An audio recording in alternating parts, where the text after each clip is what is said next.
on C-SPAN. I'll put them on C-SPAN. We won't hide anything, and we won't sign any bill until it's been out on the internet for at least 3 days. You know, 3 days, his math, like with states and precincts, amounted to, what, 53 days? 53 hours, I'm sorry, or something like that, 35 hours, and then he signed the bill. Yeah, and then you know, when he said before you had to wait and hope that somebody wrote a letter to the editor and it got through and you got a chance to read the truth. Yeah. But now with the internet, it is right there. Right there. And, you know, I mean, sure, you can make the case that there is a lot of garbage on the internet. Yes, Anybody absolutely. and everybody can get on it. But, you know, there are ways of I always maintain, give people freedom of speech, let them speak out, and the truth will out. People, I think people are smart enough to sift the wheat from the chaff, or the credible stuff from the garbage. I mean, look at it this way. Had it not been for the internet, the people who went after George Bush, the phony campaign against him because of his National Guard records, that phony scandal that Dan Rather tried to whip up never would have been exposed. Well, I'll tell you, real John quick Kerry on would that. have been our president, probably. Absolutely. And also, look at President Clinton. If it hadn't been for Matt Drudge, his website, exposing Monica and the blue dress or whatever color it was, see, that all started on the internet because Newsweek wouldn't publish what they had. Now, I say let's start a campaign on the internet saying that Obama didn't serve in the National Guard to keep from going to the Gulf War, the first Gulf War. You want to do that? That would be interesting.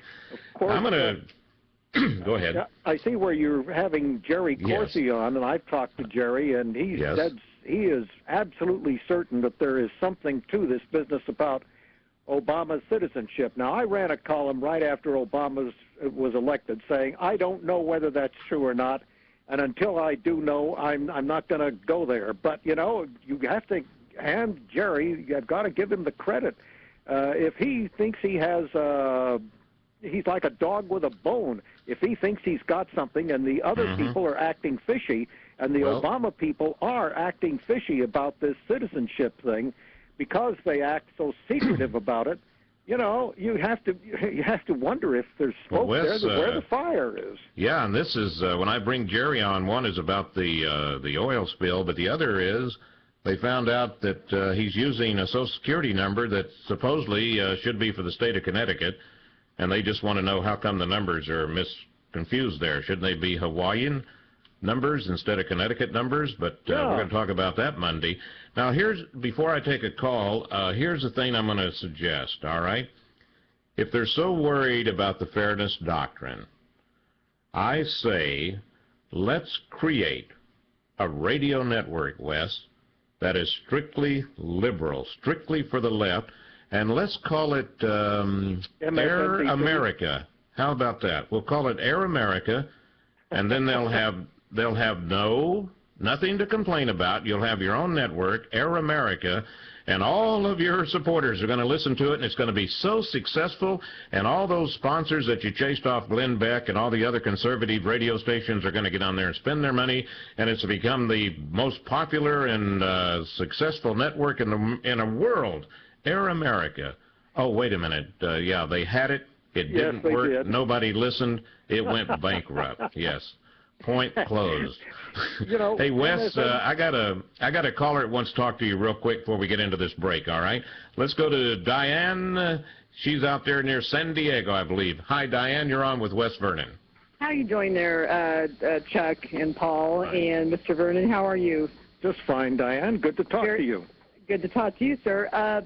I just wanted to remind all the listeners, and I don't know, I'm sure you knew this, and Chuck does, and you know, and everybody that broadcasts for CRN.net, that George Putnam came before us and fought like hell to keep our First Amendment rights on the air, because here in San Diego, my fiance, who is now past, a retired captain in the Navy for 33 years, We used to listen to George every day, and it was on AM 1000. And when George would speak about Karl Rove, the Bush White House would nail him. And we actually got interference here in San Diego County where it completely was cut off. Like they were interjecting on all communications and usurping the FCC rights of the citizens of the United States. So I want everyone to realize that we are now listening via CRN.net. And we have that right, and we need to continue to fight for it. And I'm glad you're writing, Mr. Vernon, in what you're saying and what Chuck is broadcasting. I appreciate that, Diane, and I certainly admire the activism that you're engaged in. If we have, I am sure we have millions out there who are as concerned about this as you are, and if those people speak up the way you're doing, I'm sure that we've got a good chance of heading this off. Of course, a lot of it's going to happen in November, hopefully, and we should enjoy every freedom we have while we have it. Absolutely. You see, Diane, talking about, jamming programs and stuff, and the good advantage is that, you can go to www.crntalk.com, and you don't have the transmitter sitting out there. That's However, the president, pardon me, he's canceled the space program. And we were worried that he might go up and interfere with our satellite, the CRN satellite. But now that he's canceled the space program, I think we might be safe on that aspect. But now he's trying to control the internet. So, but we're working on it, that's for sure. You got about 40 seconds. Anything else you want to tell Wes? Wes, just continue, and yes, I've been a fighter for many years. I fight for women's rights, for civil rights, constitutional rights, you name it, and patriotic rights and veterans' rights. So there's no one can shut me up. Good for you. Good for you. Yeah. I'm a retired law enforcement dispatcher with the California Highway Patrol. I raised a son who's a lawyer, and I speak several languages. And I do fight for rights, and we do have an issue here in San Diego County with our illegal immigration. Absolutely. And I'm actually for the governor over there in Arizona. In Arizona, you're by God's right. Thank you very much, Diane. We got to take a break. We're going to be right back and wrap it up with the world famous Wes Vernon. RenewAmerica.com. Let's take a break.